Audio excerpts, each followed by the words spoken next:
देखिए सचिन पायलट को जिस ढंग से कांग्रेस पार्टी अलग अलग राज्यों के चुनाव में इस्तेमाल करती है चेहरे के रूप में, जाहिर सी बात है कि फिर से एक बार कांग्रेस उन पर भरोसा जताया है। छत्तीसगढ़ में जो है उनको अतिरिक्त जिम्मेदारी दी गई है, लेकिन उसके बावजूद भी जब यहाँ पर पद देने की बारी आती है या फिर इस पूरे मामले पर कांग्रेस को जब फैसला लेने की ज़रूरत होती है, तब कांग्रेस पार्टी हाईकमान कहीं ना कहीं जो है इसमें ढिलाई करता है। और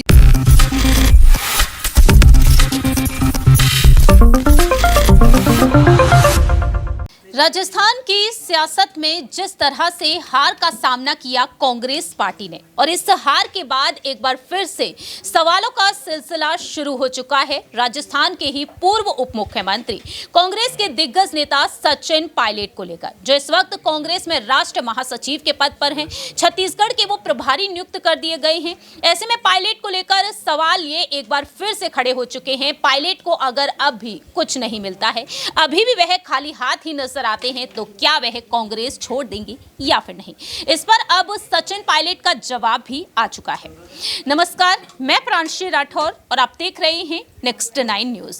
स्वागत है आपका हमारे स्पेशल प्रोग्राम 2024 के महासंग्राम में, जिसमें हम चर्चा करेंगे न्यूज रूम में बैठे हुए सहयोगियों से, जानेंगे कि सचिन पायलट को लेकर उनका क्या कुछ कहना रहेगा। क्योंकि पायलट से हाल ही में यह सवाल पूछा गया कि आपके जो करीबी दोस्त रहे, करीबी नेता रहे मिलिंद देवड़ा, दूसरी ही तरफ एक वक्त आपके दोस्त रहे ज्योतिरादित्य सिंधिया, वह भी पार्टी छोड़ चुके हैं। मिलिंद देवड़ा भी एक बार फिर से जिस तरीके से वह सुर्खियों में बने हुए नजर आए, महाराष्ट्र की सियासत में उन्होंने एक बड़ा खेला कर दिया, वह भी अब कांग्रेस का दामन छोड़ चुके हैं। ऐसे में वह शिंदे गुट की तरफ जो उनका रुख रहा है, 4 साल पहले ज्योतिरादित्य सिंधिया सचिन पायलट के करीबी दोस्तों में वो रहे थे, और साथ ही साथ कांग्रेस नेता राहुल गांधी के साथ भी उनकी 16 साल की दोस्ती देखने को मिली। लेकिन अब राहुल गांधी की युवा टीम में देखा जाए, सचिन पायलट ही बचते हैं। तो सचिन पायलट से साफ तौर पर यही सवाल पूछा गया है कि अब क्या वह भी कांग्रेस छोड़ देंगे। सचिन पायलट ने यहां पर साफ तौर पर अपनी बात रखी है कि वह अब भी साथ नहीं छोड़ने वाले हैं, क्योंकि वैचारिक जो उनके यहाँ पर विचार है, पायलट कहते हैं कि हर कोई अपनी वैचारिक पसंद को अपनाने को लेकर स्वतंत्र है। अब यह फैसला सही है या फिर गलत है, और ऐसे में वह चुनौतियों से ना तो घबराते हैं और ना ही उसे स्वीकार करने से पीछे हटते हैं, क्योंकि देश को मजबूत बनाने के लिए एक विपक्ष की जरूरत होती है, और वह विपक्षी दलों का हिस्सा है, यानी कि कांग्रेस का हिस्सा है। तो सवाल यहाँ पर सबसे पहले लेना चाहेंगे अक्षय से। सचिन पायलट की इस बात पर वह क्या कुछ कहना चाहेंगे, क्योंकि पायलट ये साफ कर चुके हैं कि देश में देखा जाए तो विपक्षी दल काफी ज्यादा मायने रखता है, लेकिन बीजेपी को लेकर तो ये तक कहा गया कि बीजेपी तो चाहती ही नहीं है कि विपक्षी दल हो। बीजेपी सिर्फ यही चाहती है कि देश की सियासत में सिर्फ बीजेपी हो। ऐसे में सचिन पायलट के इस बयान को आप कैसे देख रहे हैं?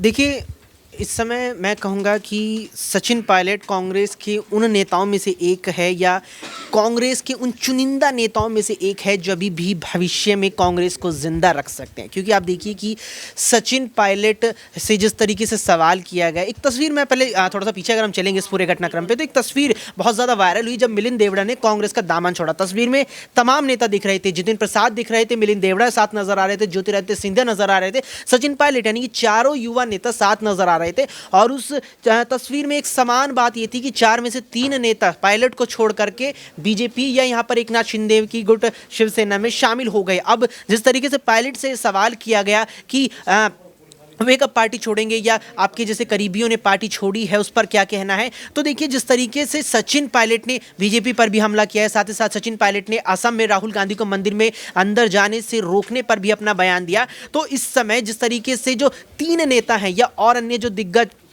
और युवा चेहरे कांग्रेस के हैं जो वे पार्टी छोड़ करके गए हैं, वो चीज़ कांग्रेस को कमज़ोर से कमज़ोर बनाती जा रही है। और ऐसे में सचिन पायलट का नाम भी कहीं ना कहीं उस श्रेणी में ना आ जाए, इससे कांग्रेस को बचना होगा। क्योंकि सचिन पायलट ऐसा चेहरा है, अगर राजस्थान की बात करें, अगर राजस्थान आज कांग्रेस हार गई है, तो देखिए आज अगर राजस्थान विधानसभा चुनाव कांग्रेस हारी है, तो कल को राजस्थान में कांग्रेस को बहुत ही भारी अंतर से बीजेपी के खिलाफ सचिन पायलट वापसी करा सकते हैं। और पायलट ने बीजेपी पर जिस तरीके से हमला किया है, ये दर्शाता है कि पायलट अभी भी कांग्रेस के साथ है। बस कांग्रेस आला कमान से अब पायलट को भी समर्थन की जरूरत है, क्योंकि समर्थन जिस तरीके से ज्योतिरादित्य सिंधिया को नहीं मिला था कांग्रेस आला कमान से, तो सिंधिया ने बगावत कर दी थी। अब पायलट ऐसा ना कर दे, इससे कांग्रेस और ज्यादा कमजोर हो जाएगी। तो पायलट जिस तरीके से बीजेपी पर भी हमलावर है, इस चीज को मद्देनजर रखते हुए कांग्रेस आला कमान को भी पायलट का समर्थन करना चाहिए और उन्हें भविष्य के लिए और ज्यादा मजबूत करना चाहिए।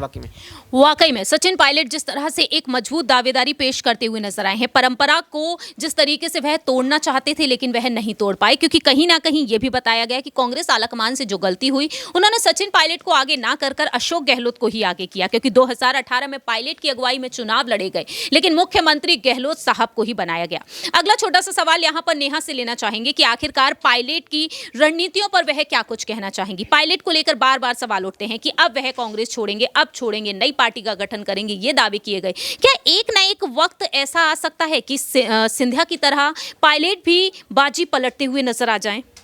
देखिए प्रांशी, सबसे पहले मैं यहाँ पर ये कहना चाहूँगी कि इस राजनीति में सवाल उठने बेहद ही ज़्यादा ज़रूरी है, क्योंकि सवाल ही नहीं उठेंगे तो कैसे यहाँ पर ये पता चलेगा कि कौन सा नेता आने वाले समय में यहाँ अपनी पार्टी को बदल सकता है।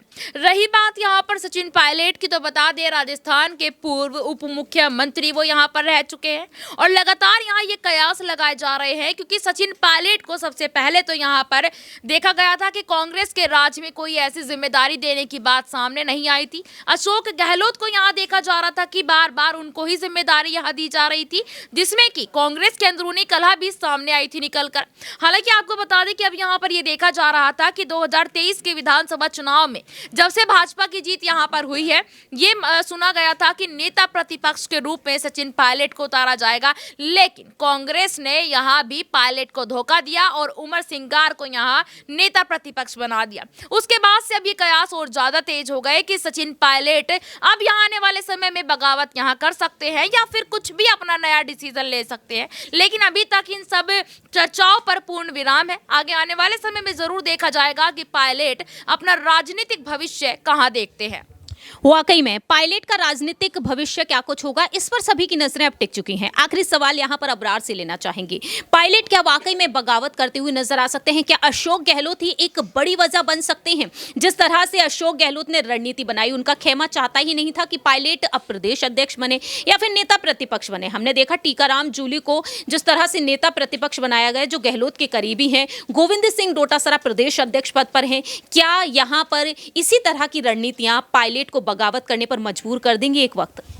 देखिए, सचिन पायलट को जिस ढंग से कांग्रेस पार्टी अलग अलग राज्यों के चुनाव में इस्तेमाल करती है चेहरे के रूप में, जाहिर सी बात है कि फिर से एक बार कांग्रेस उन पर भरोसा जताया। छत्तीसगढ़ में जो है उनको अतिरिक्त जिम्मेदारी दी गई है, लेकिन उसके बावजूद भी जब यहाँ पर पद देने की बारी आती है या फिर इस पूरे मामले पर कांग्रेस को जब फैसला लेने की ज़रूरत होती है, तब कांग्रेस पार्टी हाईकमान कहीं ना कहीं जो है इसमें ढिलाई करता है। और ये सारी बातें बीते कुछ वर्षों से लगातार राजस्थान में हम देख रहे हैं।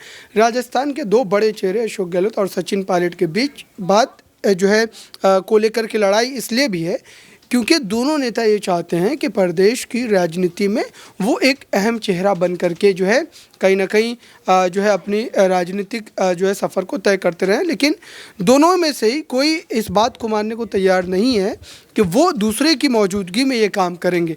और यही वजह है कि अब सचिन पायलट को लेकर के कांग्रेस पार्टी को काफ़ी ज़्यादा सतर्क रहने की ज़रूरत है, क्योंकि 2024 का चुनाव जो होने वाला है, इस चुनाव में फिर से एक बार सचिन पायलट कहीं ना कहीं अपनी जो है उस रणनीति के तहत काम अगर करेंगे तो अशोक गहलोत को जो विधानसभा चुनाव में मुंह की खानी पड़ी, क्योंकि अशोक गहलोत के ही नेतृत्व में कांग्रेस पार्टी ने विधानसभा चुनाव लड़ा है। और यही वजह रही कि अशोक गहलोत भरतपुर संभाग जैसे तमाम जगहों पर वहां पर जो 19 सीटें आती हैं, उन तमाम सीटों पर जो है लगातार दौरे कर रहे थे। 6 महीने में उन्होंने लगभग 6 से 7 बार वहाँ पर दौरा किया।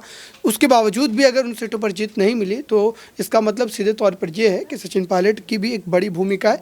और इस बात को कांग्रेस पार्टी जितनी जल्दी समझे और राजस्थान प्रदेश में जो अंतर्कलह है उसको जितनी जल्दी ख़त्म करे, उसका कहीं ना कहीं उनको फ़ायदा ज़रूर मिलेगा, वरना नुकसान होना बिल्कुल तय है। वाकई में फिलहाल देखा जाए तो यहाँ पर पायलट अगर वाकई में बगावती सुर एक बार फिर से अपनाते हुए नजर आए तो कांग्रेस को काफी भारी नुकसान हो सकता है। याद दिला दें 2018 में पायलट की अगुवाई में चुनाव लड़े गए, मुख्यमंत्री गहलोत साहब को बनाया गया और 2020 में उनके बगावती तेवर नजर आए। अमित शाह के साथ उनकी मौजूदगी देखने को मिली अपने विधायकों के साथ, जिसके बाद से उप मुख्यमंत्री और प्रदेश अध्यक्ष पद से उन्हें हटा दिया गया। अब देखने वाली बात होगी कि सचिन पायलट आखिरकार आने वाले समय में लोकसभा चुनाव से पहले क्या कोई बड़ा खेला कर देंगे या फिर इसके बाद, क्योंकि सिंधिया भी बगावत कर बैठे और आज बीजेपी में देखा जाए उनका कद और उनका पद लगातार बढ़ता ही जा रहा है। देखते हैं मोदी कैबिनेट का हिस्सा है आज सिंधिया, क्या यहां पर पायलट भी वो बगावती तेवर अपनाते हुए बीजेपी की तरफ रुख करेंगे आने वाले समय में या नहीं। इस खास रिपोर्ट में इतना ही। बाकी की तमाम अपडेट्स के लिए देखते रहिए नेक्स्ट 9 न्यूज।